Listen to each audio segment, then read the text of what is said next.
The rookie's first assignment to Elena Vasquez. Her nose against the transport ship's window as Galactic Council Station Omega-7 came into view. The massive structure stretched across space like a metallic city, its towers reaching out in all directions.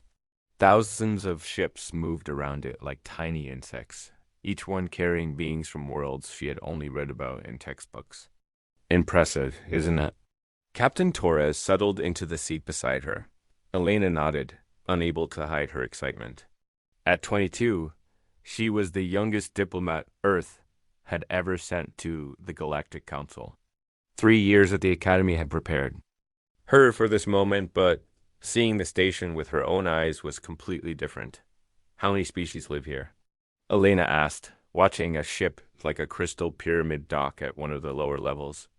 Over 400 different species call this station home, Torres replied. About 15 million beings in total. Most of them have never seen a human before. Elena felt a flutter of nervousness in her stomach. Humans had only joined the Galactic Council 18 months ago. They were still the newcomers, still trying to prove they belonged among the stars. The docking process took 3 hours. Elena watched ships of every imaginable design come and go. Some looked like elegant birds, others like geometric shapes that hurt to look at. When their transport finally connected to the station, she grabbed her single bag and followed Captain Torres through the airlock. The first thing that hit her was the smell. It wasn't unpleasant, just completely alien. The air tasted of ozone and something sweet she couldn't identify. The second thing was the noise. Hundreds of voices filled the corridors, speaking in languages that sounded like music. Clicking sounds and electronic beeps. The corridor was enormous, with a ceiling that disappeared into shadows above. Beings walked, crawled, and floated past them. Elena saw tall, thin creatures with 6 arms helping smaller, furry beings carry packages. A group of what looked like living rocks was having an animated conversation near a food vendor. Stay close, Torres warned. It's easy to get lost here, and some species don't react well to unexpected contact. They walked for 30 minutes, through corridors that seemed to go on forever. Elena's head turned constantly, trying to take everything in. She saw shops selling items she couldn't identify, restaurants with smells that made her stomach both hungry and queasy, and security. Checkpoints guarded by creatures in dark uniforms. Those are the Catherine, Torres said, pointing to a group of tall, armored beings near a checkpoint. They handle station security. They're professional, but they don't like trouble. Elena studied them carefully. The Catherine were about 7 feet tall, with blue-gray skin and 4 arms. Their eyes were completely black, and they moved with the grace of trained warriors. Every other species gave them plenty of space. What do they think of humans? Elena asked. They're waiting to see what we're made of, Torres replied. Like everyone else? They reached the human diplomatic section after another 20 minutes of walking. It was much smaller than the other areas Elena had seen, with only a dozen rooms. And offices. The walls were painted in familiar Earth colors. And she could hear English being spoken for the first time since leaving the transport. This is your office, Torres said, stopping at a door marked with Elena's name. Get settled, then meet me in the briefing room in 1 hour. We need to discuss your first assignment. Elena's office was small but comfortable. It had a desk, a chair, and a window that looked out into space. She unpacked her few belongings and put on her diplomatic uniform. The dark blue fabric felt reassuring against her skin, reminding her of home. The briefing room was down the hall. Torres was waiting with a tablet full of information and a cup of something that smelled like coffee. Your first assignment is complex, Torres began, pulling up a holographic display. There's a criminal organization called the Syndicate that's been attacking peaceful species throughout this sector. They capture beings and sell them as slaves, steal resources, and destroy anyone who opposes them. Elena studied the display, which showed star maps with red marks indicating attack sites. How long has this been going on? About 6 months. The Galactic Council has been trying to negotiate with the affected species, but many of them are too scared to cooperate. Some blame the council for not protecting them. What's my role in this? Torres switched to a different display showing various alien species. Tomorrow you'll be attending a meeting with representatives from 12 different species. Your job is to listen, take notes, and help find a solution that everyone can agree on. Elena felt the weight of responsibility settle on her shoulders. What if I make a mistake? You won't, Torres said confidently. I've read your file. You graduated top of your class in both xenobiology and conflict resolution. You speak 9 alien languages, and you've never backed down from a challenge? If anyone can help solve this crisis, it's you. The next morning, Elena arrived at the council chambers early. The room was enormous, with a circular table that could seat hundreds of beings. Representatives from 12 species were already there, and the tension in the air was thick enough to cut Ambassador Kellen. A tall being with silver skin and 3 eyes called the meeting to order. Friends, we are here to discuss the syndicate threat and find a solution that protects all our peoples. Elena took her seat and activated a translation device. The first speaker was a representative from the Velti, a species of small, bird-like beings whose world had been attacked 3 times. The council promises protection, but where were you when the syndicate burned our colonies? The Velti representative chirped angrily. Our children are gone, sold to the highest bidder, and you offer us words. A representative from the Morvac, a species of large insect-like beings, clicked his mandibles in agreement. Our mining stations have been destroyed. Our workers are dead or missing. The council's response has been inadequate. Elena listened carefully as each species shared their grievances. The pattern was clear. The syndicate was targeting smaller, weaker species that couldn't defend themselves. The council was trying to help, but their efforts were too slow and too limited. Perhaps, Elena said when there was a break in the discussion, we should consider a different approach. The room fell silent. All eyes turned to her, and Elena felt her heart racing. This was her first time speaking in an official council meeting. Please continue, Representative Vasquez, Ambassador Kellen said. Elena stood up, her legs feeling shaky. The syndicate is successful because they attack isolated targets.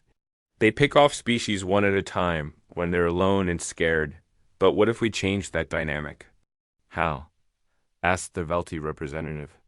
By working together.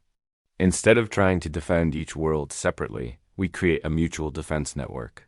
When one species is attacked, all the others respond immediately. A representative from the Therian, a species of energy beings, flickered with interest. You suggest an alliance? More than that, Elena said, warming to her theme. I suggest we create rapid response teams with members from multiple species.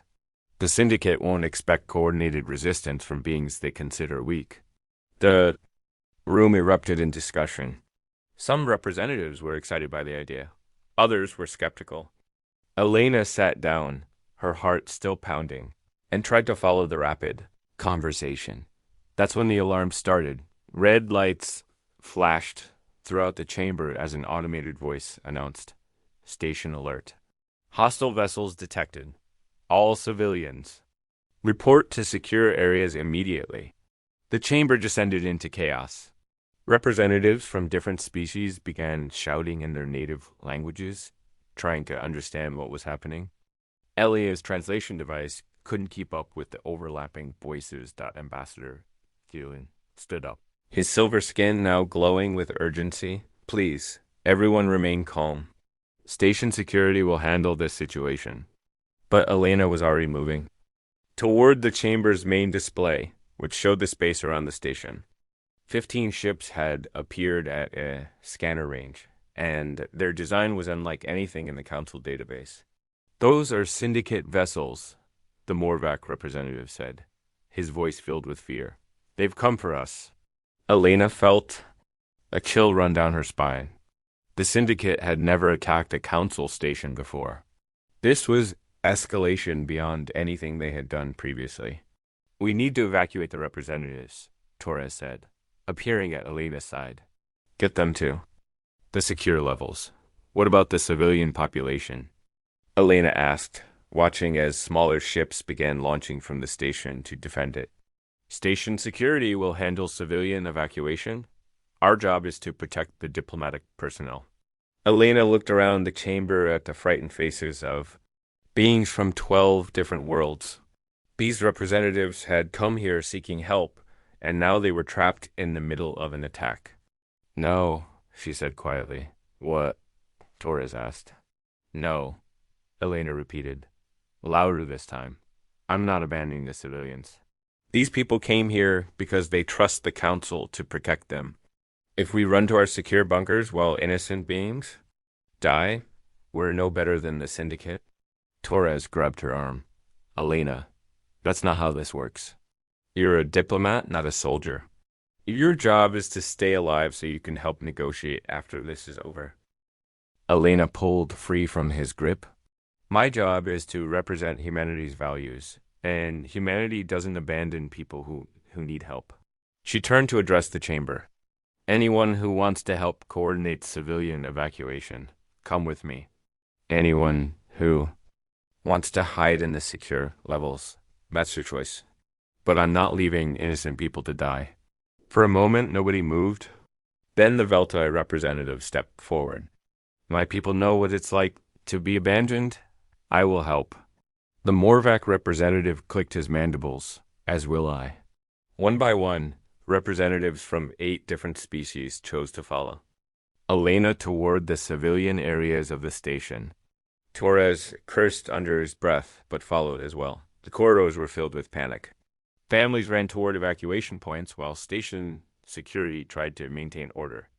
Elena could hear the sound of weapons fire from the outer sections, where the station's defenses were engaging the Syndicate ships. The evacuation pods are this way, Torres shouted over the noise, leading them toward the emergency stations. They had almost reached the first evacuation area when the lights went out. Emergency power kicked in a few seconds later, bathing everything in red light. They've damaged the main power grid, someone said.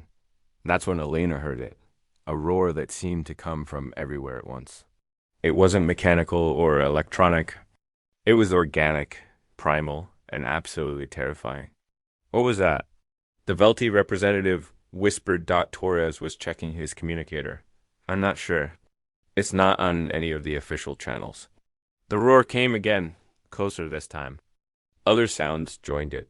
The crash of metal, the hiss of atmosphere venting, and something that sounded like weapons fire. Elena felt every instinct telling her to run. But she forced herself to think. There were still civilians in this section who needed help reaching the evacuation pods. Whatever was making that sound, she couldn't let it stop her from doing what was right. We keep moving, she said. There are still people who need our help. They turned a corner and came face to face with something that made Elena's blood freeze. At the far end of the corridor stood a creature that belonged in nightmares. It was 12 feet tall, covered in black scales that seemed to absorb light. Its arms ended in claws that could probably tear through steel, and its eyes glowed like red stars in the darkness. Behind it, Elena could see the broken remains of what had once been a Syndicate boarding party. The creature turned toward them, and Elena heard several of the representatives gasp in terror. Thrax the Destroyer, Torres whispered. I thought he was a legend. The creature Thrax looked directly at Elena. For a moment that felt like an eternity. Predator and prey stared at each other across the bloodstained corridor. Then Thrax spoke, his voice like grinding stone. Human, you did not run. Elena's throat felt dry, but she managed to find her voice. There are innocent people who need help. Thrax tilted his massive head, studying her with those burning red eyes. The Syndicate came to capture slaves. I came to stop them, but you came to save strangers. It's what we do, Elena said, surprised by how steady her voice sounded. For another long moment, they stared at each other. Then Thrax stepped aside, clearing the path to the evacuation pods. Go, he said. Save your innocents. I will ensure no more Syndicate reach this section. As Elena and her group hurried past the legendary apex predator, she heard him speak once more, Perhaps there is more to humanity than the galaxy realizes. The apex predator's oath, 3 days after the Syndicate attack on Station Omega 7, Elena found herself in a situation she never could have imagined. She was sitting across from Thrax the Destroyer in a private meeting room, discussing strategy while the galaxy's most feared predator drank something that looked like liquid metal. The Syndicate has 17 major bases, Thrax said, his voice rumbling like distant thunder. They believe themselves safe because no one has ever successfully tracked them through hyperspace. Elena studied the holographic display showing known Syndicate locations. But you have? I have hunted them for 7 years, ever since they destroyed my homeworld and killed my clan. Elena looked up from the display, surprised. I thought you were just a mercenary who fought for the highest bidder. Thrax's red eyes seemed to dim for a moment. That is what I allowed the galaxy to believe. It was easier than explaining that the last of the Vorthok was seeking vengeance. The last of your species. The Syndicate tested a new weapon on my world, a virus that was supposed to make my people docile, easier to control. Instead, it killed 99% of us within days. I survived only because I was off-world when it happened. Elena felt a chill run through her. That's horrible. I'm so sorry. Your sympathy is noted, but sympathy does not bring back the dead. Thrax leaned forward, his massive frame making the chair creak. What interests me is your actions during the attack. You could have fled to safety, but you chose to help strangers instead. That's what anyone would have done. No, Thrax said firmly. That is what humans do. I have observed hundreds of species over the centuries. Most flee from danger. Some fight to protect their own kind. But only humans consistently risk themselves for complete strangers. Elena wasn't sure how to respond to that. Captain Torres thinks I'm too reckless. Captain Torres thinks like a soldier? You think like a leader? Thrax stood up, his full height making the room feel suddenly smaller. I have a proposition for you. What kind of proposition? Help me destroy the Syndicate.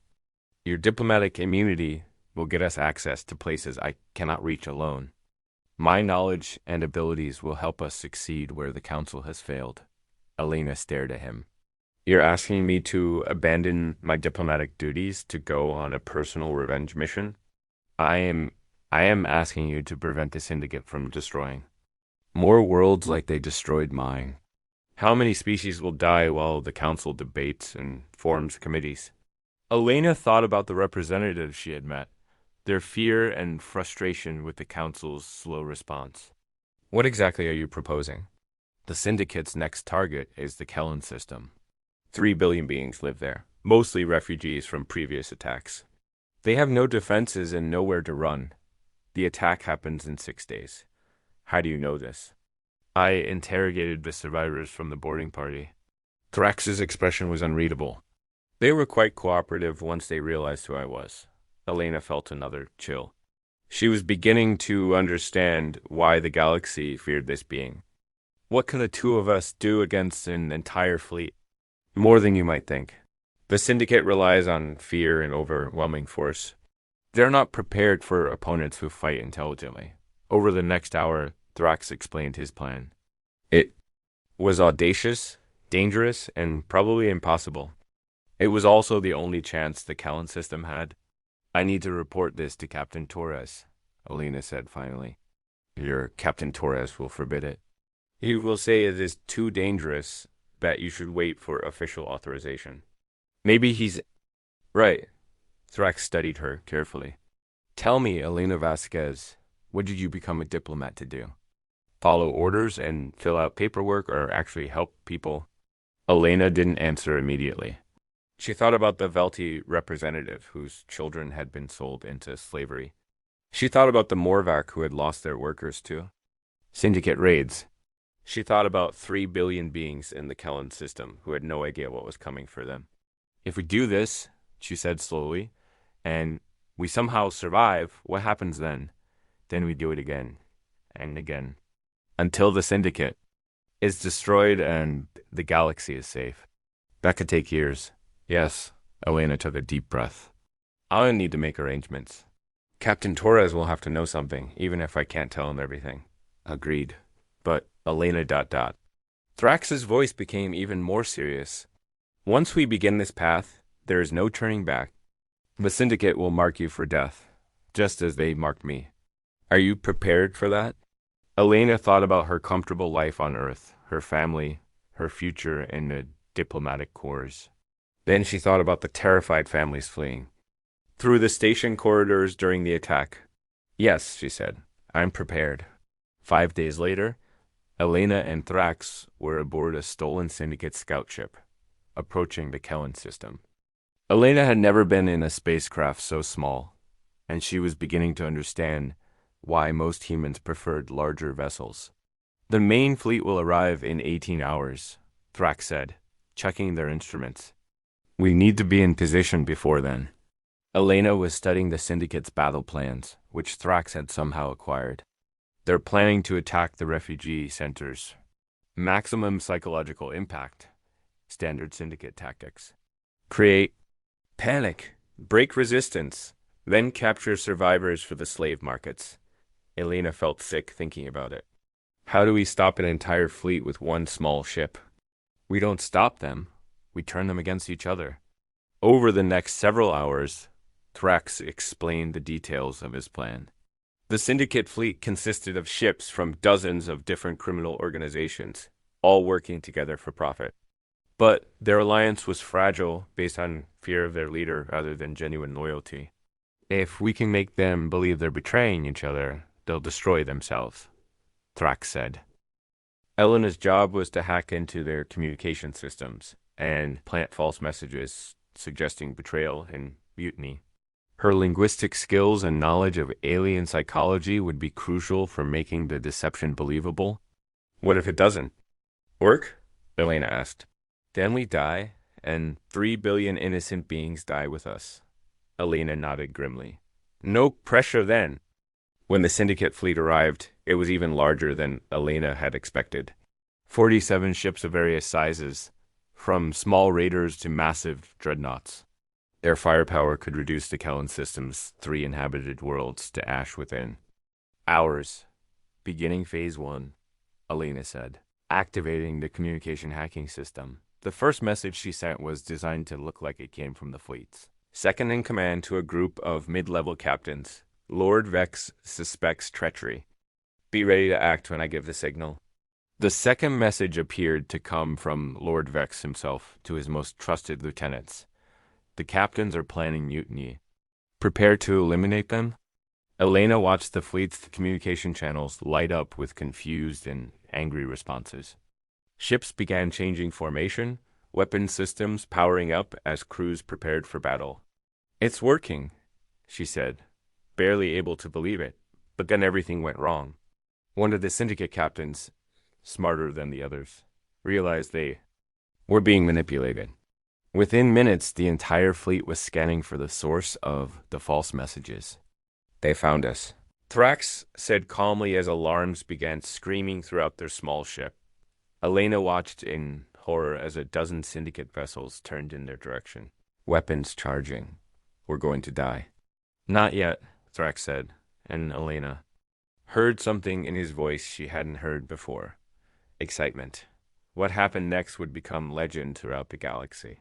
Thrax revealed that their small ship wasn't just a scout vessel, it was packed with experimental weapons he had been developing for 7 years. The ship transformed around them, armor plates sliding into place, hidden weapon ports opening, and a cloaking device activating. How is this possible? Elena gasped as their ship seemed to vanish from the Syndicate sensors. 7 years of preparation. Thrax replied, I told you this was personal. The battle that followed was unlike anything in recorded galactic history. A single small ship danced between 47 larger vessels, appearing and disappearing like a ghost. Every time the Syndicate fleet thought they had cornered their target, it vanished and reappeared somewhere else, weapons blazing. Elena's job was to coordinate their attacks using her knowledge of alien psychology. She identified which ship were crewed by which species, then helped Thrax exploit their individual weaknesses. B insectoid threats were vulnerable to specific sound frequencies. The cybernetic columns could be disabled by electromagnetic pulses. The predatory nexer could be confused by false scent trails. Behind you? Elena shouted as 3 ships tried to surround them. Thrax spun their vessel in a maneuver that should have been impossible, simultaneously firing at all 3 attackers. His piloting was beyond anything Elena had ever seen, part technology, part instinct, and part sheer predatory cunning. The battle lasted 4 hours. When it ended, the Syndicate fleet was either destroyed or fleeing in panic. The Kellen system was safe. Elena slumped in her chair, exhausted and shaking. I can't believe we survived that. We did more than survive, Thrax said, studying the sensor readings. We sent a message to every criminal organization in the galaxy. The Syndicate is not invincible. Over the following weeks, word of the battle spread throughout known space. The story grew with each telling. A young human diplomat and the legendary Thrax the Destroyer had defeated an entire Syndicate fleet. Some versions claimed Elena had single-handedly outmaneuvered 47 ships. Others said Thrax had destroyed the entire fleet with his bare claws. The truth, Elena realized, was less important than the symbol they had become. Hope was spreading to species that had lived in fear for months, but with fame came danger.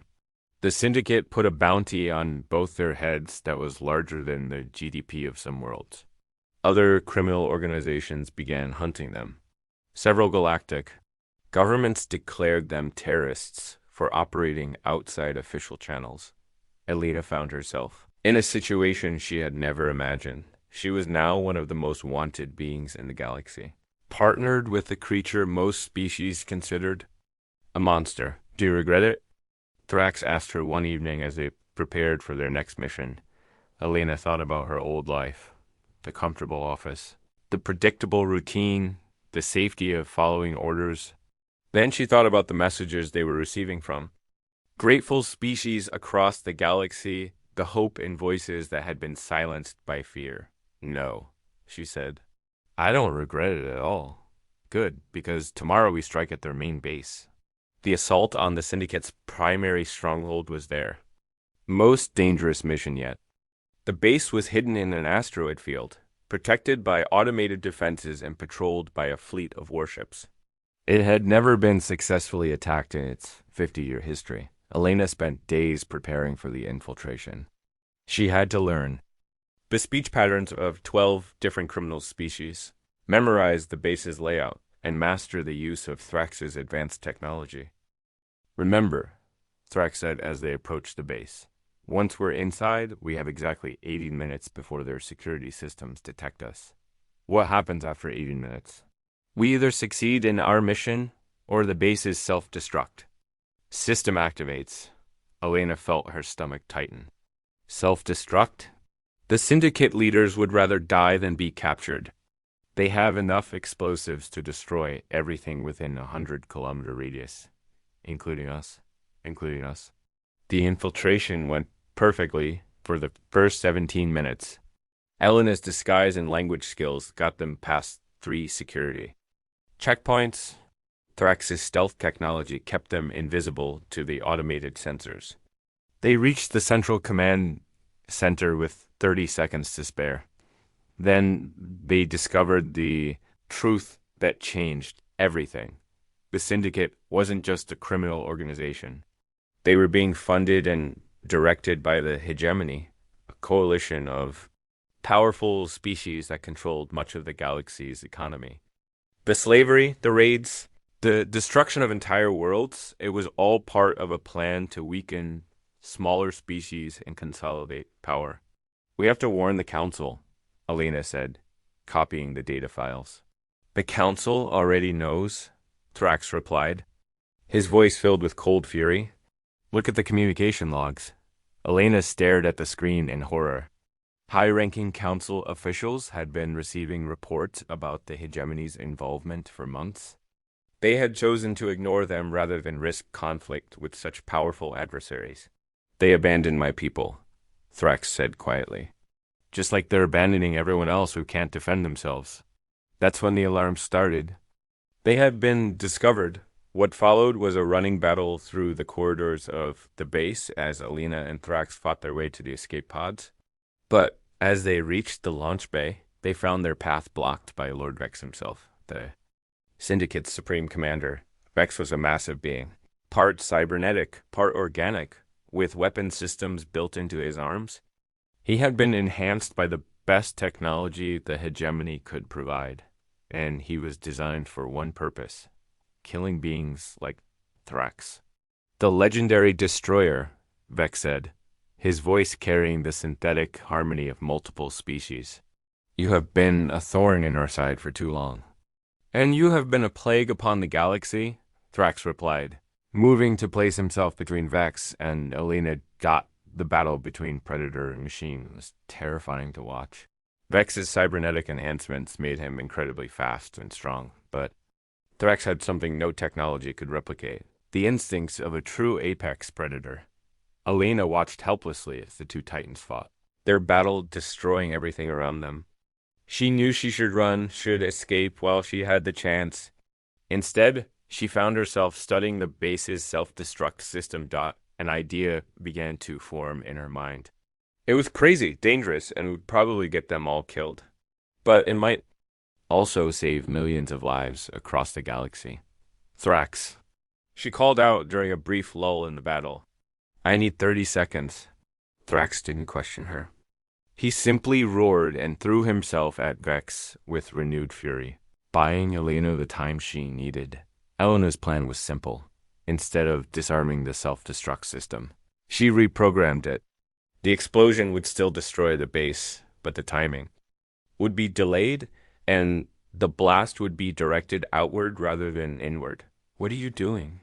Vex demanded, noticing her work. Making sure the galaxy knows the truth, Alina replied. She had programmed the explosion to create a specific pattern of energy. Pulses a message in the universal mathematical language that all spacefaring species understood. The message would be visible across dozens of star systems, and it would contain the proof of the hegemony's involvement in the Syndicate's crimes. You're insane, Vex snarled. You'll kill us all. Maybe, Alina said, activating the program. But at least the truth will survive. Thrax delivered the final blow to Vex just as Alina finished her work. They had less than a minute to reach the escape pods before the entire base exploded. They made it with 12 seconds to spare. As their small escape pod raced away from the dying base. Alina watched the explosion light up the asteroid field.